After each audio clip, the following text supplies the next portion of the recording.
Teman-teman renungi riwayat ya. Bahwasanya ada 3 orang masuk Islam di zaman Nabi SAW. Ketiga orang ini pada saat masuk Islam, baginda Nabi SAW berkata kepada para sahabat, siapakah yang ingin menampung ketiga orang ini? Maka berkatalah Talha bin Ubaidillah radhiyallahu anhu, salah satu sahabat yang dijamin masuk surga dari 10 orang, saya ya Rasulullah. Talha bin Ubaidillah orang kaya dan memang dia ingin mendapatkan pahala saudaranya ini. Maka ketiga orang ini pun tinggal di rumah Talha bin Ubaidillah radhiyallahu anhum. Lalu kemudian dikatakan, lalu Nabi SAW mengutus pasukan untuk berperang. Dan salah satu dari 3 orang yang baru masuk Islam yang tinggal di rumah Talha ikut dan terbunuh mati syahid. Dapat keutamaan.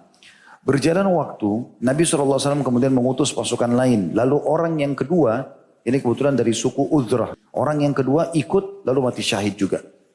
Berjalan beberapa waktu, orang yang ketiga meninggal di atas ranjangnya. Jadi 3 orang yang masuk Islam ini tinggal di rumah Talha semuanya. Orang yang pertama mati syahid, yang kedua mati syahid, yang ketiga mati di atas ranjang.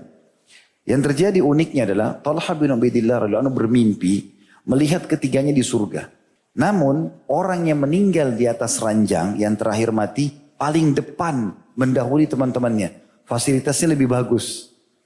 Padahal yang 2 mati syahid. Dan orang yang terakhir mati syahid mendahului temannya yang syahid pertama. Lalu kemudian orang yang syahid pertama tadi yang pertama kali mati itu ada di paling belakang.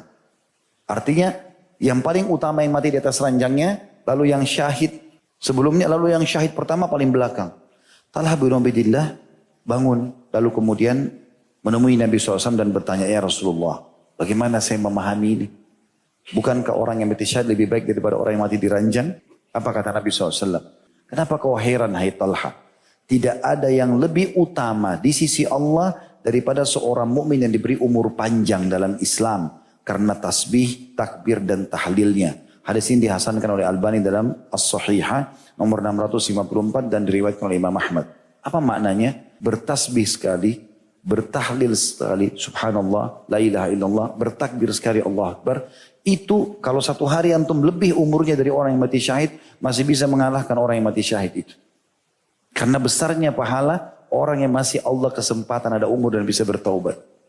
Itu luar biasa. Riwayat yang lain mirip dengan ini. Diriwayatkan oleh Ubaid bin Khalid As-Sulami radhiyallahu anhu. Bahwa Rasulullah SAW mempersaudarakan 2 orang sahabat. Salah seorang dari mereka terbunuh mati syahid di medan jihad. Sedangkan yang seorang lagi meninggal seminggu setelahnya. Bedanya cuma 1 minggu 7 hari. Mati biasa. Bukan mati syahid yang kedua. Para sahabat pun mensolatkan jenazah yang pertama dan jenazah yang kedua. Lalu Rasulullah SAW bertanya. Jenazah yang pertama mati syahid, gak ada masalah. Jenazah yang kedua yang mati di atas ranjang seminggu kemudian ini disolati juga oleh para sahabat. Nabi tanya tentang jenazah yang kedua. Apa pendapat kalian tentang orang ini? Maka para sahabat yang solati menjawab. Semoga Allah mengampuni dosanya. Kalau ada dosanya Allah maafkan. Semoga Allah merahmatinya. Dan semoga dia dapat menyusul saudaranya yang terbunuh mati syahid di medan perang. Maksudnya semoga dengan persahabatannya ini nanti sama-sama di surga. Apa kata Nabi SAW kepada para sahabat? Bagaimana bisa kalian membandingkan antara yang mati syahid dengan yang hidup seminggu setelahnya? Mana pahala sholatnya orang yang hidup seminggu itu kalau mau dibandingkan pahala sholatnya orang yang mati syahid? Artinya seminggu saja dia sholat selama hidup itu udah ngalahin semua ini pahalanya orang yang mati syahid ini. Puasanya dari puasanya orang mati syahid. Dan amal-amalnya semua yang dikerjakan selama seminggu yang tidak sempat lagi dikerjakan oleh orang mati syahid. Ketahuilah perbedaan antara keduanya antara langit dan bumi. Ini luar biasa teman-teman. Jadi kalau antum dari maksiat lalu Allah berikan kesempatan taubat dan punya kesempatan sehari hidup itu luar biasa. Kesempatan emas jangan disia-siakan. Masa lalu kita kalau kelam bertobat beristighfar kepada Allah itu pahala sendiri. Atau kalau baik kita bersyukur dan kita sekarang menambah kualitasnya. Kalau biasa sholat malam, dulu mungkin cuma kita baca beberapa ayat Al-Quran, surah pendek-pendek, sekarang kita pindah ke surah lebih panjang misalnya. Kalau dulu kita bangun setengah 4, jam 4 subuh, menjelang subuh setengah jam, sekarang kita bangun jam 3. Kita coba meningkatkan kualitasnya gitu kan. Dan segala macam hal lah. Maka itu jauh lebih baik. Dan hari ini maksimalkan. Selama antum hidup hari ini, anggap antum mau mati besok. Lakukan perbuatan ibadah seakan-akan ini ibadah yang terakhir. Baginda Nabi SAW berkata, setiap kali mau imami sholat, sallu sholatal muwadda'ah. Sholatlah seperti sholat perpisahan. Anggap setelah ini kita meninggal dunia. Ini amal terakhir. Tidak ada yang orang yang bisa melindungi seseorang teman-teman kalau ajalnya datang. Allah mengatakan dalam Al-Quran, A'udzubillahi minasyaitonirrajim, fa idza ja'a ajaluhum la yasta'khiruna sa'atan wa la yastaqdimun.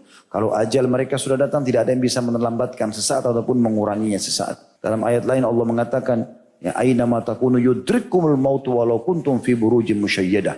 Aina dimanapun kalian berada, pasti mati akan menjemput kalian walaupun kalian berada di sebuah bangunan yang sangat kokoh.